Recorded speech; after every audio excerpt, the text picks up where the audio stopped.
സുധാകരൻ അവസരവാദിയാണെന്നും അവസരവാദത്തിന്റെ ചെളിക്കുണ്ടിലേക്ക് വീണിരിക്കുകയാണെന്നുള്ള പിണറായി വിജയന്റെ പരാമർശം. വി എസിന്റെ കൂടെ നിന്ന ജില്ല പിണറായിയുടെ കൂടെ നിന്ന ജില്ല. തെക്കൻ കേരളത്തിൽ നിന്ന് തലപ്പൊക്കമുള്ള ഒരു നേതാവ് സുധാകരൻ, വടക്കൻ കേരളത്തിലെ കണ്ണൂരിൽ നിന്ന് രണ്ട് പ്രധാനപ്പെട്ട നേതാക്കന്മാർ, വടക്കൻ കേരളത്തിൽ നിന്ന് ഒരു തീപ്പൊരി വനിതാ നേതാവ്, പിണറായി വിജയനും എം വി ഗോവിന്ദനും നേതൃത്വം വഹിക്കുന്ന ജീർണിച്ച ഒരു CPM, മറുവശത്ത് പരിശുദ്ധമായിട്ടുള്ള കമ്മ്യൂണിസ്റ്റ് പ്രത്യശാസ്ത്രവും രാഷ്ട്രീയവും മുന്നോട്ട് കൊണ്ടുപോകുന്ന ഒരു 3-4 MLA അപ്പുറത്ത്. നമസ്കാരം, മലയാളി വാർത്ത ഇൻസൈഡിലേക്ക് സ്വാഗതം ശ്രീ KM ഷാജഹാൻ. നമ്മളിപ്പോൾ നിൽക്കുന്നത് തോട്ടപ്പള്ളിയിലാണ്. തോട്ടപ്പള്ളി കൽപ്പകവാടി റെസ്റ്റോറൻറ്റിൽ. ഈ സ്ഥലത്തിനൊരു പ്രത്യേകതയുണ്ട്. കേരളത്തിലെ ഏറ്റവും നിർണായകമായ 2 നിയോജക മണ്ഡലങ്ങൾ അതിരുകൾ പങ്കിടുന്ന ഒരു സ്ഥലമാണ്. ഈ ഒരു പാലത്തിനപ്പുറം അമ്പലപ്പുഴ G സുധാകരൻ എന്ന LDF വിമതൻ മത്സരിക്കുന്നു. പക്ഷേ ഇപ്പോൾ UDFന്റെ ഭാഗം. മറുവശത്ത് കേരളത്തിൽ അടുത്ത UDF ഭരണത്തിൽ മുഖ്യമന്ത്രിയാകേണ്ട രമേശ് ചെന്നിത്തല മത്സരിക്കുന്നു. അങ്ങനെ അതിനിർണായകമായ 2 നിയോജക മണ്ഡലങ്ങളിലെ മത്സരം നേരിട്ട് കാണാൻ ഈ അതിർത്തിയിൽ നിന്ന് നമുക്ക് കഴിയും. ഇവിടെ എത്തുമ്പോൾ എന്തായിരുന്നു അങ്ങയുടെ ഒരു വികാരം? എന്താണ് മനസ്സിലേക്ക് കടന്നു വരുന്നത്? സോമൻ, എനിക്കൊന്ന് കേരളത്തിൽ ഏറ്റവും പ്രധാനപ്പെട്ട 2 മണ്ഡലങ്ങളുടെ അതിരുകളിലാണ് നമ്മൾ നിൽക്കുന്നത് എന്നുള്ളൊരു വികാരമാണ് എനിക്കുണ്ടായത്. അതിലൊന്ന് എന്ന് പറയുന്നത് UDFൽ ഇന്ന് മുഖ്യമന്ത്രിയാവാൻ അനുഭവ സമ്പത്തും പരിചയസമ്പത്തും ജനബന്ധവും എല്ലാമുള്ള രമേശ് ചെന്നിത്തല മത്സരിക്കുന്ന ഹരിപ്പാട് മണ്ഡലം ഒരു വശത്ത്, മറുവശത്ത് ഒരുപക്ഷെ സമാനതകളില്ലാത്ത പ്രതിസന്ധിയിലേക്ക് CPMനെ കൊണ്ടുചെന്ന് ചാടിച്ച ഒരു നിയമസഭാ മണ്ഡലം. അപ്പൊ അതിന്റെ പ്രാധാന്യം എന്താണെന്ന് വെച്ചാൽ, ഞാൻ കഴിഞ്ഞ ദിവസം CPM കേന്ദ്രങ്ങളിൽ നിന്ന് തന്നെ അറിഞ്ഞത്, ഈ തെരഞ്ഞെടുപ്പിൽ സുധാകരൻ ജയിച്ചാൽ ആലപ്പുഴ ജില്ലാ കമ്മിറ്റി തന്നെ പിരിച്ചുവിടും എന്ന് MV ഗോവിന്ദൻ ഇവിടെ വന്നിട്ട് ജില്ലാ കമ്മിറ്റി യോഗത്തിൽ പറഞ്ഞിരിക്കുക. എന്ന് മാത്രമല്ല, ഇനി സജി ചെറിയാൻ ഉൾപ്പെടെയുള്ളവർ തോറ്റാൽ പോലും പ്രശ്നമില്ല, അമ്പലപ്പുഴ തോക്കാൻ പാടില്ല, തോറ്റാൽ പിന്നെ ഇവിടുത്തെ പാർട്ടി ഇല്ല. അപ്പൊ CPM നേതാക്കന്മാരെ സംബന്ധിച്ചിടത്തോളം അവര് പ്രവർത്തിക്കുന്ന ഘടകം പിരിച്ചുവിടുക എന്ന് പറഞ്ഞു കഴിഞ്ഞാൽ ആത്മഹത്യാപരം. അപ്പൊ അതുപോലത്തെ ഒരു വലിയ ഭീഷണി MV ഗോവിന്ദൻ നേരിട്ട് വന്ന് കൊടുത്ത ഒരു മണ്ഡലം. അപ്പം പൊതുവിൽ നമ്മൾ നോക്കുമ്പോൾ ഈ തെരഞ്ഞെടുപ്പിൽ നിർണായക പ്രാധാന്യമുള്ള 2 മണ്ഡലങ്ങളുടെ അതിരുകളിൽ ഇരുന്നു കൊണ്ടാണ് നമ്മൾ ചർച്ച ചെയ്യുന്നത് എന്നുള്ളതാണ് എനിക്ക് പ്രാഥമികമായി എനിക്ക് തോന്നിയ ഒരു വികാരം. G സുധാകരന് ചില ആരോഗ്യ പ്രശ്നങ്ങളുണ്ട്. അദ്ദേഹത്തിന്റെ പ്രായാധിക്യം അദ്ദേഹത്തെ അലട്ടുന്നുണ്ട്. ഇതൊക്കെ CPM ചൂണ്ടിക്കാട്ടുന്നു. ഞങ്ങൾ പ്രായത്തിന്റെ പേരിൽ മാറ്റി നിർത്തിയ ഒരു കഥാപാത്രമാണ്. അതിലപ്പുറം വലിയ അധികാരത്തോടുള്ള ആർത്തി സുധാകരനിലുണ്ട്. സുധാകരൻ ഒരു വർഗവഞ്ചകനാണ്. സുധാകരൻ കാട്ടിയത് ചെറ്റത്തരമെന്നാണ് മുഖ്യമന്ത്രി പിണറായി വിജയൻ തന്നെ വിശേഷിപ്പിച്ചിരിക്കുന്നത്. ചുരുക്കത്തിൽ CPM ഏറ്റവും ശക്തമായി സുധാകരനെ ആക്രമിക്കുമ്പോൾ, മറുവശത്ത് സുധാകരൻ ഒരു കാലഘട്ടത്തിൽ CPMനൊപ്പം അതിന്റെ രഹസ്യങ്ങൾ പേര് നിന്ന G സുധാകരൻ ഇപ്പോൾ പലതും വിളിച്ചു പറയുകയാണ്. സുധാകരൻ എന്ന് പറഞ്ഞ ഒരു നേതാവ് ഇപ്പോൾ ഇവിടെ മത്സരിക്കും. ഈ മണ്ഡലം ഈ തെരഞ്ഞെടുപ്പിൽ ഏറ്റവും കൂടുതൽ ജനശ്രദ്ധ നേടുന്ന ഒരു മണ്ഡലമായി ഇപ്പോൾ മാറിക്കഴിഞ്ഞിരിക്കുന്നു. സുധാകരൻ എന്തു പറഞ്ഞാലും അത് സംസ്ഥാന തലത്തിൽ അത് വലിയ വാർത്തയാണ്. സുധാകരനെ അവഗണിക്കണം എന്ന് CPM നേതൃത്വം അവരുടെ നേതാക്കന്മാർക്ക് നിർദ്ദേശം നൽകി എന്നാണ് ഞാൻ മനസ്സിലാക്കുന്നത്. സുധാകരൻ ഒരുപാട് കാര്യങ്ങൾ പറയുന്നുണ്ട്. ആ പറയുന്ന കാര്യങ്ങൾക്കൊന്നും CPM മറുപടി കൊടുക്കുന്നില്ല. ഇപ്പൊ സുധാകരനെ സംബന്ധിച്ചിടത്തോളം ഈ വർഗവഞ്ചകൻ എന്ന് പറഞ്ഞതും, സുധാകരന്റെ അധികാര ഭ്രമം എന്ന് പറഞ്ഞതും, സുധാകരന്റെ പ്രായാധിക്യം, അതൊന്നും ഇപ്പൊ ചർച്ചയിൽ ഇല്ല. അതൊക്കെ വന്ന സമയത്ത് വന്നതാണ്, അതൊക്കെ പോയി. ഇപ്പൊ എന്താണ് ചർച്ചയിലുള്ളത്? ഇപ്പൊ ചർച്ചയിലുള്ളത് സുധാകരൻ ഉയർത്തിയിട്ടുള്ള രാഷ്ട്രീയ വിഷയങ്ങൾ. ആ വിഷയങ്ങളെ നേരിടാൻ CPMന്റെ കഴിവില്ലായ്മ, അതാണ് ഇന്ന് ചർച്ച ചെയ്തുകൊണ്ടിരിക്കുന്ന വിഷയം. ഇപ്പൊ സുധാകരൻ ഒരു 4-5 ദിവസങ്ങൾക്ക് മുമ്പ് പറഞ്ഞിരുന്ന ഒരു പ്രധാനപ്പെട്ട വിഷയം എന്താണ്? P കൃഷ്ണപിള്ള സ്മാരകത്തിന്റെ ആക്രമണവുമായി ബന്ധപ്പെട്ടിട്ടുള്ള വിഷയം. ആ വിഷയത്തിൽ CPM ഒരു മറുപടിയും പറഞ്ഞിട്ടില്ല. അതിനു മുമ്പ് ഈ മണ്ഡലത്തിൽ നടന്ന ചില ദുരൂഹ മരണങ്ങളും സലാമുമായിട്ടുള്ള ബന്ധത്തെ സംബന്ധിച്ചിട്ട് സുധാകരൻ പറഞ്ഞിരുന്നു. അതിന് മറുപടിയില്ല. ഇപ്പൊ കഴിഞ്ഞ 1-2 ദിവസങ്ങളായി സുധാകരൻ അതിരൂക്ഷമായിട്ടുള്ള ആക്രമണങ്ങൾ CPM-നെതിരെ അഴിച്ചുവിട്ടുകൊണ്ടിരിക്കുക. യഥാർത്ഥത്തിൽ അതിന്റെ കാരണമായിട്ട് എനിക്ക് തോന്നിയത് സുധാകരൻ വലിയ രീതിയിൽ പ്രകോപിപ്പിക്കപ്പെട്ടു. അതാണ്. അതിലൊന്നെന്ന് പറഞ്ഞാൽ പാർട്ടിയുടെ ഭരണഘടന തലതിരിച്ചാണ് സുധാകരൻ വായിക്കുന്നുള്ള ഈ വിജയരാഘവന്റെ പരാമർശം. സുധാകരൻ അവസരവാദിയാണെന്നും അവസരവാദത്തിന്റെ ചെളിക്കുണ്ടിലേക്ക് വീണിരിക്കുകയാണെന്നുള്ള പിണറായി വിജയന്റെ പരാമർശം. അപ്പൊ ഈ 2 പരാമർശങ്ങളും സ്വതുവേ തന്നെ ഒരു ഗൗരവക്കാരനായിട്ടുള്ള സുധാകരനെ വല്ലാതെ പ്രകോപിപ്പിച്ചിരുന്നു. ആ പ്രകോപനത്തിൽ നിന്ന് സുധാകരൻ ഉന്നയിക്കുന്ന ചോദ്യങ്ങളുടെ മുന്നിൽ CPM വല്ലാതെ പതറുന്നതാണ് നമ്മൾ കാണുന്നത്. അപ്പൊ ഞാൻ ഇന്നലെ വിജയരാഘവനെതിരെയും പിണറായി വിജയനെതിരെയും സുധാകരൻ പറഞ്ഞ പ്രതികരണങ്ങളെ ശ്രദ്ധിക്കുകയായിരുന്നു. പിന്നെ വിജയരാഘവനെ ഒക്കെ ചുരുട്ടിക്കൂട്ടി നിലത്തിട്ട് ചവിട്ടുകയാണ് സത്യം പറഞ്ഞ സുധാകരൻ ചെയ്തുകൊണ്ടിരിക്കുന്നത്. വെച്ചാൽ എന്തറിയാം ഇയാൾക്ക്? പോളിറ്റ് ബ്യൂറോയിലൂടെ തെണ്ണ പോലും നിറങ്ങാൻ ഒരു യോഗ്യതയും ഇല്ലാത്ത സ്വന്തം ഭാര്യയെ മന്ത്രിയാക്കിയ വിജയരാഘവൻ വായടയ്ക്ക് എന്നാണ് സുധാകരൻ പറയുന്നത്. മനസ്സിലായി. അപ്പം അതിലൂടെയൊക്കെ അയാള് ഈ മണ്ഡലത്തിലെ CPM അണികളുടെ ഇടയിൽ നേടുന്ന ഒരു ആധിപത്യമുണ്ട്. നമ്മള് സുധാകരൻ എന്ന് പറഞ്ഞ ബുദ്ധിശാലിയായിട്ടുള്ള രാഷ്ട്രീയക്കാരനെ നമ്മൾ കാണേണ്ടതാണ്. സുധാകരന്റെ ആക്രമണത്തിന്റെ കുന്തമുന എന്ന് പറയുന്നത് CPM-ന്റെ വോട്ട് ബാങ്കാണ്. ശരിക്കും സലാം പോലും അല്ല. ഇപ്പൊ പിണറായി വിജയനെതിരെ തന്നെ അയാൾ നടത്തുന്ന ആക്രമണം നമ്മൾ നോക്കൂ. പിണറായി വിജയൻ അയാൾക്കെതിരെ പറഞ്ഞിരിക്കുന്നതിന് അയാൾ കൊടുക്കുന്ന മറുപടികൾ നമ്മൾ നോക്കൂ. അയാൾ CPM-ലുള്ള അയാളുടെ പ്രവർത്തനങ്ങൾ, അയാളുടെ അഴിമതിരഹിത സ്വഭാവം, പിണറായി വിജയൻ എത്രത്തോളം ജീർണിച്ചു എന്നുള്ളത്, അതൊക്കെ കാര്യകാരണ സഹിതം അയാള് ശക്തമായി പറഞ്ഞ് അയാളുടെ ഓരോ ദിവസത്തെ പ്രവർത്തനത്തിലൂടെ അയാള് ആലപ്പുഴ ജില്ലയിലെ CPM-ന്റെ വോട്ട് ബാങ്കിലാണ് വിള്ളൽ ഉണ്ടാക്കുന്നത്. അയാൾ ഇന്നലെ ഒരു കാര്യം പറഞ്ഞ സൗമ്യൻ ഓർത്തൊന്ന് ശ്രദ്ധിച്ചെന്ന് എനിക്കറിയില്ല.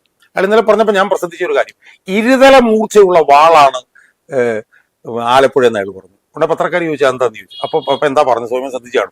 VS-നെ ജയിപ്പിച്ചു, VS-നെ തോൽപ്പിച്ചു. PK ചന്ദ്രാനന്ദനെ ജയിപ്പിച്ചു, PK ചന്ദ്രാനന്ദനെ തോൽപ്പിച്ചു. എന്നെ ജയിപ്പിച്ചു, എന്നെ തോൽപ്പിച്ചു. ഇതെല്ലാം പറഞ്ഞു വെച്ചിട്ട് അയാൾ പറഞ്ഞു VS-ന്റെ കൂടെ നിന്ന ജില്ല പിണറായിയുടെ കൂടെ നിന്ന ജില്ല. അത് ഭയങ്കര ഒരു അനാലിസിസ് ആണ്. അപ്പൊ അതുകൊണ്ട് 2 തല മൂർച്ചയുള്ള. അപ്പൊ അതിലൂടെയൊക്കെ അയാൾ പറയുന്നത് എന്താണ്? അയാൾ പറയുന്നത് ആലപ്പുഴ ജില്ല നിങ്ങളുടെ കൂടെ നിൽക്കില്ല.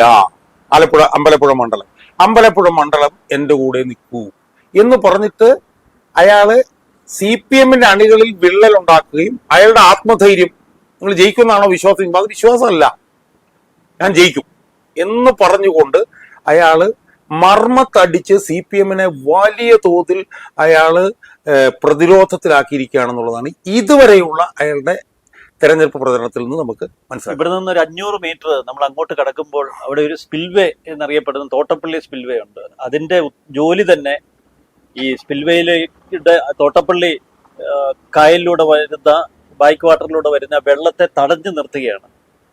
അത് ചിലപ്പോൾ മാത്രമേ തുറന്ന് കടലിലേക്ക് ഒഴുക്കാറുള്ളൂ. അപ്പോൾ കോട്ട കെട്ടി വളരെ കൃത്യമായി ആലപ്പുഴയിലെ, പ്രത്യേകിച്ച് അമ്പലപ്പുഴയിലെ വോട്ടുകൾ ഞങ്ങൾ തടഞ്ഞു നിർത്തും എന്നാണ് ഈ കഴിഞ്ഞ ദിവസം പിണറായി വിജയൻ പ്രഖ്യാപിച്ചിരിക്കുന്നത്. ആലപ്പുഴയിലെത്തിയ MP ഗോവിന്ദൻ പറഞ്ഞത് ഞങ്ങളുടെ ഒരു വോട്ട് പോലും ചോരില്ല, അത് തടഞ്ഞു നിർത്താൻ ഞങ്ങൾക്ക് കഴിയുമെന്ന് ആത്മവിശ്വാസമാണ് അവരുടെ വാക്കുകളിൽ കാണുന്നത്. ആത്മവിശ്വാസം എന്ന് പറയുന്നത് അത് അവരുടെ വലിയ ആശങ്കയിൽ നിന്ന് ഉരുത്തിരിഞ്ഞു വരുന്ന ഒരു യാഥാർത്ഥ്യ ബോധമില്ലാത്ത ഒരു ആത്മവിശ്വാസമാണ്. ഞാൻ പറയുന്നത് തോക്കും എന്ന് ഏതാണ്ട് ഉറപ്പായി കഴിഞ്ഞപ്പോൾ തങ്ങളുടെ മനസ്സിനെ തൃപ്തിപ്പെടുത്തി നിർത്താൻ പാകത്തിനുള്ള ഒരു പ്രതികരണമായിട്ട് മാത്രം നമ്മളതിനെ കണ്ടാവും. സ്വയം ഇവിടുത്തെ ഒരു സാമുദായിക സമവാക്യം ഒന്ന് നോക്കണം. ഇപ്പം ജില്ലകൾ എടുത്തു നോക്കിക്കഴിഞ്ഞാൽ സുസജ്ജമായിട്ടുള്ള പാർട്ടി സംവിധാനമുള്ളൊരു ജില്ലയാണ് ഈ ജില്ല. അവിടെ ആദ്യം നമ്മൾ പാർട്ടി വോട്ട് ബാങ്കിൽ ഇയാൾ ഉണ്ടാക്കാൻ പോകുന്ന വിള്ളലുകൾ നമ്മളൊന്ന് പരിശോധിച്ച് നോക്കുക. ഞാൻ പ്രധാനപ്പെട്ട ഒരു CPM കാരനോട്ട് സംസാരിച്ചപ്പോൾ എനിക്ക് മനസ്സിലായത്, ഇവിടുത്തെ CPM നേതൃത്വത്തിനെതിരെ അണികളുടെ വലിയൊരു പ്രതിഷേധമുണ്ട്.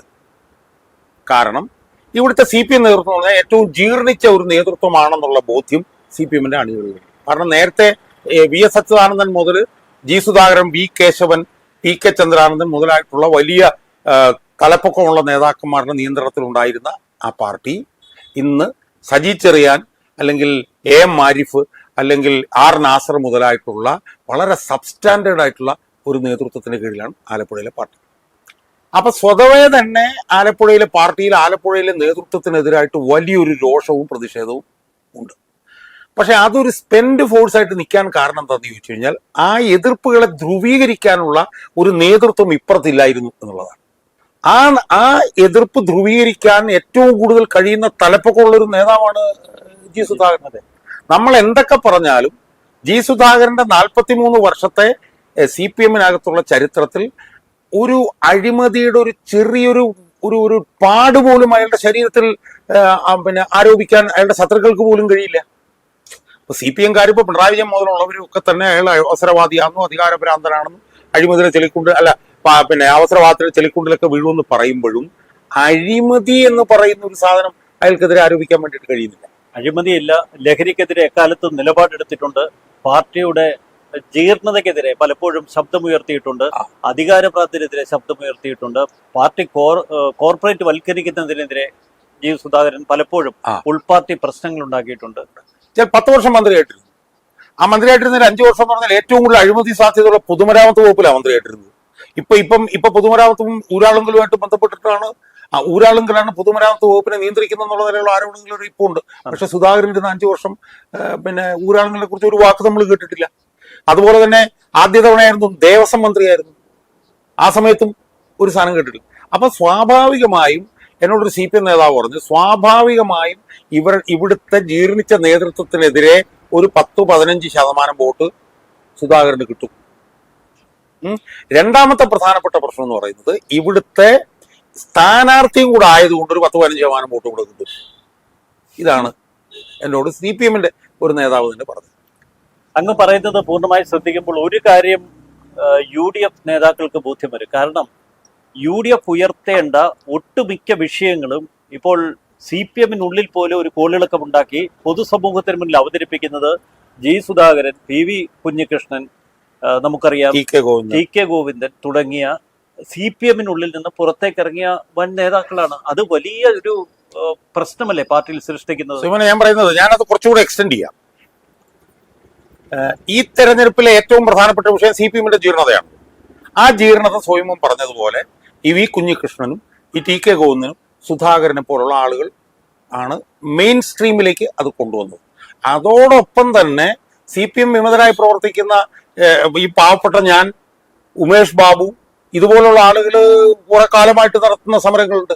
അപ്പൊ ഇതെല്ലാം കൂടെ ചേർന്ന് മറുവശത്ത് KK രമയുണ്ട്. അതെ. അപ്പൊ ഇതെല്ലാം കൂടെ ചേർന്ന് ഈ തെരഞ്ഞെടുപ്പിലെ ഏറ്റവും പ്രധാനപ്പെട്ട പ്രചരണ വിഷയം മെയിൻ സ്ട്രീമിലേക്ക് കൊണ്ടുവന്ന് ഏറ്റവും വലിയ ചർച്ചയാക്കി മാറ്റിച്ച 2-3 പേരിൽ ഒരാളാണ് G സുധാകരൻ. അപ്പൊ V കുഞ്ഞികൃഷ്ണ കാര്യം ഇതുപോലെ തന്നെയാണ്. കണ്ണൂർ പാർട്ടിയുടെ അടിവേര് തോണ്ടുന്ന നിലയിലേക്ക് കാര്യങ്ങൾ ഇപ്പം അവിടെ മാറിയിരിക്കുകയാണ്. അപ്പൊ അതാണ് പാർട്ടി അണികളുടെ ഇടയിൽ സുധാകരൻ ഉണ്ടാക്കിയിട്ടുള്ള ഒരു സ്വാധീനം. ഇനി ഇതിൽ സാമുദായിക സമാഖ്യ സ്വയം നോക്കൂ. മുസ്ലിംസ് ഫോർമിഡബിൾ ആണ് ഈ മണ്ഡലത്തിലെ. അതെ. അപ്പം എന്നാൽ സുഡാപ്പി സലാം എന്ന് ആണ് സലാമിനെ വിളിക്കുന്നതെന്നും പറഞ്ഞുകൊണ്ട് SDPIക്കാരുടെയും മുസ്ലിം സമുദായത്തിന്റെ ഒക്കെ വോട്ട് വ്യാപകമായി സലാം കൊണ്ടുപോകുമെന്നും മറുഭാഗത്തൊരു ഹിന്ദു കൺസോൾട്ടേഷനിലാണ് G സുധാകരൻ ജയിക്കുകയെന്നും പറഞ്ഞിട്ടൊരു വാദം കേൾക്കുന്നുണ്ട്. ഞാൻ അതിനോടും യോജിക്കുന്നില്ല. ഞാൻ വിശ്വസിക്കുന്നത് ഇവിടുത്തെ മുസ്ലിം വോട്ട് ബാങ്കിൽ നല്ല പങ്കും ഇത്തവണയും സുധാകരന് തന്നെ ലഭിക്കും എന്നാണ് ഞാൻ വിശ്വസിക്കുന്നത്. അതിന്റെ കാരണം എന്താ? മുസ്ലിം സമുദായം യഥാർത്ഥത്തിൽ UDFന്റെ പുറകിൽ അണിനിരക്കാനുള്ള ഏറ്റവും പ്രധാനപ്പെട്ട കാരണം എന്ന് പറയുന്നത് പിണറായി വിജയൻ വെള്ളാപ്പള്ളി നടേശനെ പ്രോത്സാഹിപ്പിച്ചതിനെതിരായിട്ടുള്ള രോഷവും പ്രതിഷേധവുമാണ്. വെള്ളാപ്പള്ളി നടേശനെ കഴിഞ്ഞ 5 വർഷക്കാലം അയാൾ നടത്തിയിട്ടുള്ള കടുത്ത വർഗീയമായിട്ടുള്ള പ്രചരണങ്ങൾക്ക് മുഴുവൻ ഓശാന പാടിക്കൊണ്ടിരിക്കുകയായിരുന്നു പിണറായി വിജയൻ. അപ്പൊ യഥാർത്ഥത്തിൽ UDF അനുകൂലമായി കേരളത്തിലെ മുസ്ലിം സമുദായം ഒറ്റക്കെട്ടായി വന്നിട്ടുണ്ടെങ്കിൽ അതിന്റെ പ്രധാനപ്പെട്ട കാരണം വെള്ളാപ്പള്ളി നടേശൻ എന്ന് പറഞ്ഞിട്ടുള്ള ഈ നേതാവിനോടുള്ള ഒരു വിരോധമാണ്. ആ നേതാവിന് മുസ്ലിം സമുദായത്തിനെതിരായി ഈ പ്രചരണങ്ങൾ മുഴുവൻ നടത്താൻ വേണ്ടിയിട്ടുള്ള അതിശക്തമായിട്ടുള്ള പിന്തുണ കൊടുത്തിട്ടുള്ളത് പിണറായി വിജയനാണ്. പിണറായി വിജയന്റെ പിന്തുണ ഇല്ലായിരുന്നെങ്കിൽ വെള്ളാപ്പള്ളി നടേശൻ ഇത്രയും വരില്ലായിരുന്നു. അവസാന അയ്യപ്പ സംഗമത്തിന്റെ മുന്നോടിയായിട്ട് വെള്ളാപ്പള്ളി നടേശനെ കാറിൽ കൊണ്ടുവന്ന് കയറ്റിയത് ഉൾപ്പെടെ പഞ്ചായത്ത് തെരഞ്ഞെടുപ്പിൽ വലിയ വിഷയമായതാണ്. അപ്പൊ അതുകൊണ്ട് തന്നെ അമ്പലപ്പുഴ മണ്ഡലത്തിലെ മുസ്ലിം ജനസാമാന്യത്തെ സംബന്ധിച്ചിടത്തോളം അവര് സലാമിന് വോട്ട് കൊടുക്കുക എന്ന് പറഞ്ഞാൽ അവര് പിണറായി വിജയനും വെള്ളാപ്പള്ളി നടേശനും വോട്ട് കൊടുക്കുക എന്നുള്ളത് തുല്യമാണ് ചെയ്യുന്നത്. അപ്പൊ അതുകൊണ്ട് തന്നെ ഇവിടുത്തെ മുസ്ലിം ജനസാമാന്യം വലിയ തോതിൽ സുധാകരന് അനുകൂലമാകാനുള്ള സാധ്യതയാണ് ഞാൻ കാണുന്നത്. അതോടൊപ്പം തന്നെ അറിഞ്ഞോ അറിയാതെയോ ഇവിടുത്തെ ഹിന്ദു വോട്ട് ബാങ്കിന്റെ ഇടയിലും സുധാകരന് അനുകൂലമായിട്ടുള്ളൊരു, അത് BJP എന്ന് ഞാൻ പറയില്ല, ഹിന്ദു വോട്ട് ബാങ്കിന്റെ ഇടയിലും അയാൾക്ക് വരാനുള്ള സാധ്യതയുണ്ട്. കാരണം എന്താണ്, ഇവിടുത്തെ ഹിന്ദു സമുദായം ഈ സലാമിനെ ഒരു സുഡാപ്പി സലാം എന്നുള്ള നിലയിലാണ് കാണുന്നത്. മനസ്സിലായി? അപ്പൊ ഫലത്തിൽ എന്താ സംഭവിക്കുക CPM സംബന്ധിച്ചിടത്തോളം കക്ഷത്തിലിരുന്നത് പോവുകയും ഉത്തരത്തിൽ നിന്ന് എടുക്കാൻ പറ്റാതെയും വരുന്നതിന്റെ ഭാഗമായി വമ്പൻ ഭൂരിപക്ഷത്തിന് സുധാകരൻ ഇവിടുന്ന് ജയിച്ചു വരാനുള്ള വലിയ സാധ്യതയാണ് ഞാൻ കാണുന്നത്. ആ ഒരു ആത്മവിശ്വാസമാണ് സുധാകരൻ പുറമേയും പ്രകടിപ്പിക്കുന്നത്. പിന്നെ UDFകാരുടെ ഒറ്റക്കെട്ടായിട്ടുള്ള പിന്തുണയാണ് അയാൾക്ക് കിട്ടിക്കൊണ്ടിരിക്കുന്നത്. ഒരു തരത്തിലുള്ള മുറുമുറുപ്പും ഇവിടെ അയാൾക്കെതിരെ ഇപ്പം ഇല്ല. അപ്പൊ അതുകൊണ്ട് എനിക്ക് തോന്നുന്നത് സുധാകരന്റെ തെരഞ്ഞെടുപ്പ് ചരിത്രത്തിൽ ഏറ്റവും കൂടുതൽ ഭൂരിപക്ഷം ഒരുപക്ഷെ ഈ തെരഞ്ഞെടുപ്പിൽ കിട്ടിയാൽ പോലും അത്ഭുതമില്ല എന്നാണ് എനിക്ക് തോന്നുന്നത്. മറുവശത്ത് മറ്റൊരു കാര്യം കൂടി നമ്മൾ പരിഗണിക്കണ്ടേ. ഈ സുധാകരൻ അങ്ങനെ എളിയിൽ തിരികെ കൊണ്ടു നടക്കാൻ പറ്റുന്ന ഒരു നേതാവല്ല. എപ്പോഴും പ്രശ്നങ്ങൾ സൃഷ്ടിക്കുകയും എന്തിനെതിരെയും പ്രതികരിക്കുന്ന ഒരു പ്രകൃതവുമുണ്ട്. നാളെ UDFന്റെ ഒരു ഭാഗമാകുമ്പോഴും പല തലത്തിൽ അത് UDFനും കോൺഗ്രസിനും ഒക്കെ ഒരു തലവേദനയാകില്ലേ? ഞാൻ ഒരു കാര്യം പറയാം. അതായത് ഈ G സുധാകരൻ വെട്ടിത്തുറന്ന് പറയുന്ന ആളാണെങ്കിലും ഈ ഒരു കാലത്ത് PV അൻവർ ആയിരുന്നത് പോലെ ഒരു ഇരുതല മൂർച്ചയുള്ള ഒരു വാളാകും എന്ന് എനിക്ക് തോന്നുന്നില്ല. കാരണം അടിസ്ഥാനപരമായി G സുധാകരൻ ഒരു കമ്മ്യൂണിസ്റ്റുകാരൻ.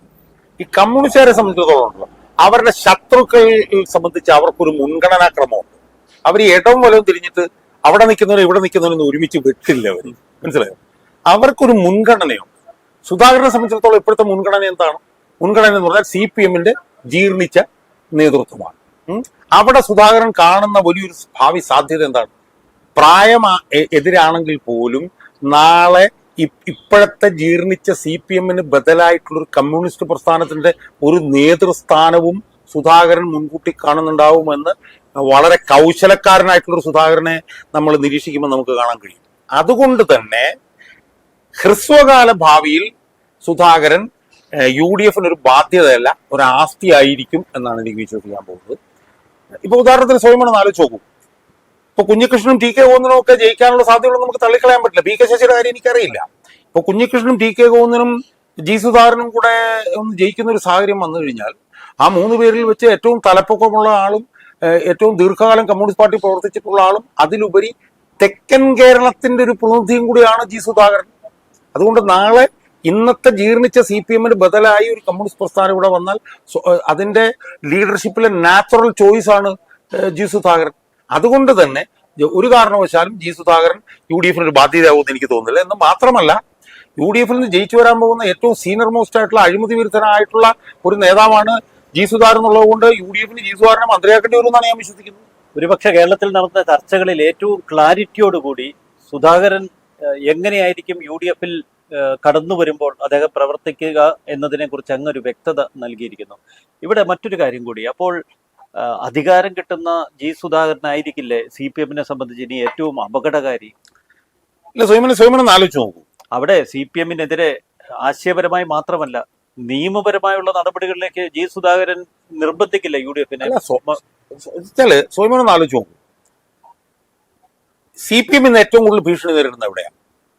CPM സാങ്ക്ടോറമായിട്ടുള്ള കണ്ണൂർ ജില്ലയിലാണ്. കണ്ണൂരും ആലപ്പുഴയിൽ രണ്ടിടത്തും പ്രതിസന്ധിയായി. അത് വടക്കും ഇവിടെ തെക്കും. പക്ഷെ ആലപ്പുഴയുടെ ഒരു പ്രത്യേകത എന്ന് പറഞ്ഞാൽ എന്താണ്? ഈ സുധാകരൻ പറഞ്ഞ പോലെ ഇരുതല മൂർച്ചയുള്ള വാളാണ്. ഇവിടെ CPM പോയിട്ടുണ്ട് വന്നിട്ടുണ്ട്.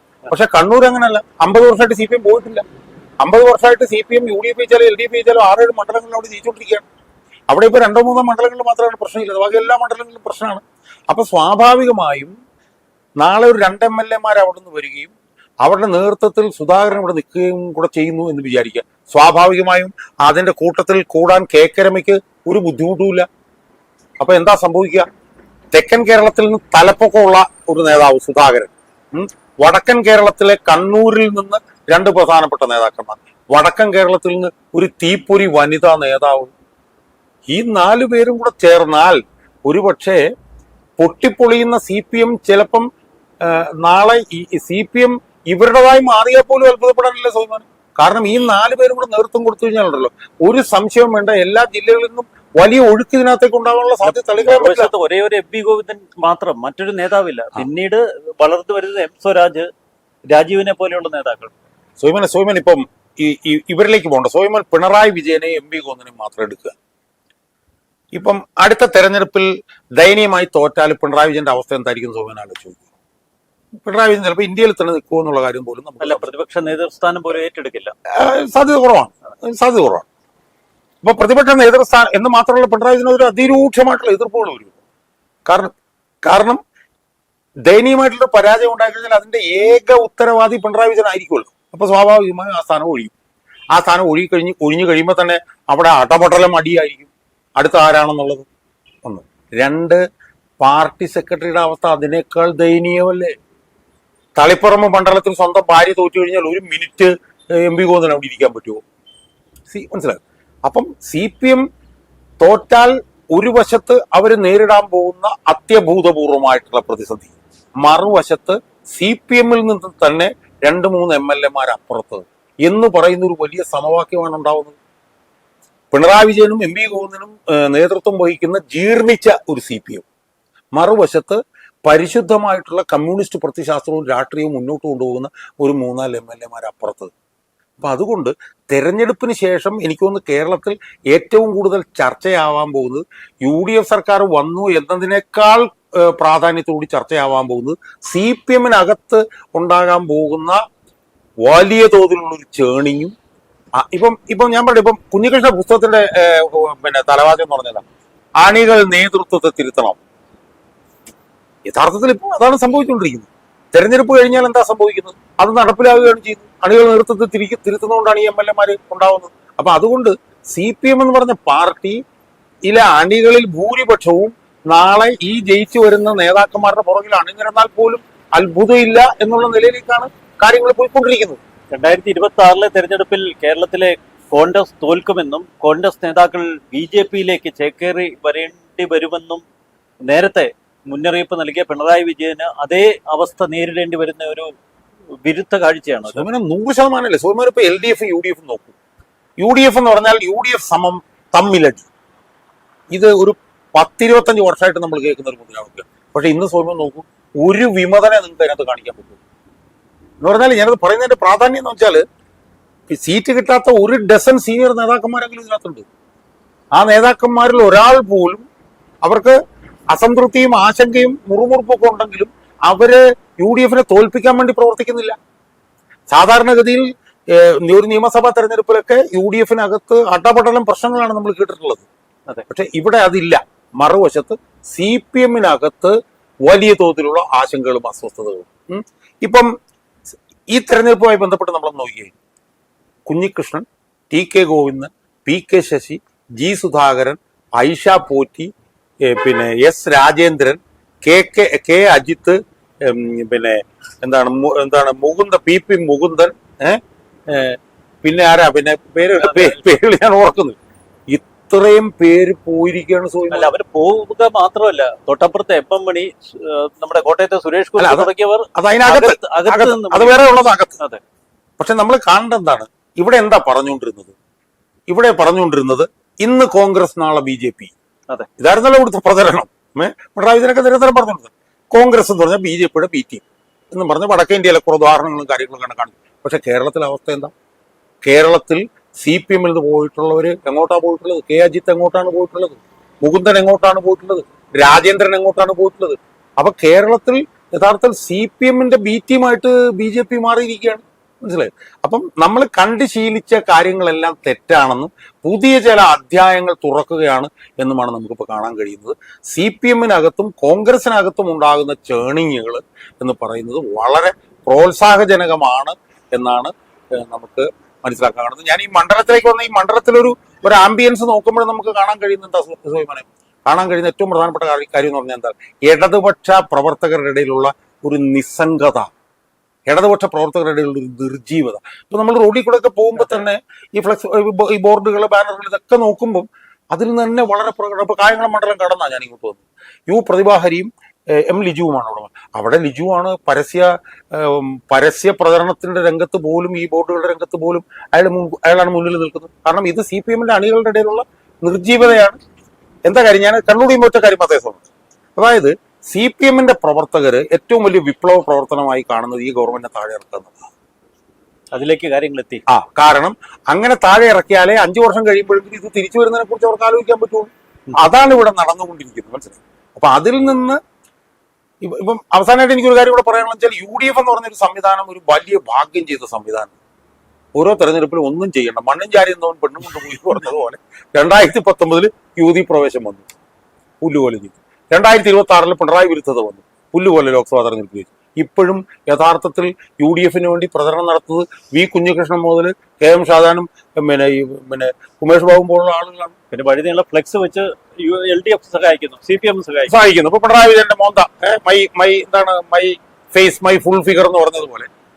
അപ്പൊ അതുകൊണ്ട് വലിയൊരു വിജയത്തിലേക്ക് UDF പോകുന്നു എന്നുള്ളതിന്റെ ഒരു ലക്ഷണം, ഒരു ആംബിയൻസ് ആണ് ഈ തെരഞ്ഞെടുപ്പ് അടുക്കും തോറും ഡെവലപ്പ് ചെയ്ത് വരുന്നത് എന്നാണ് എനിക്ക്.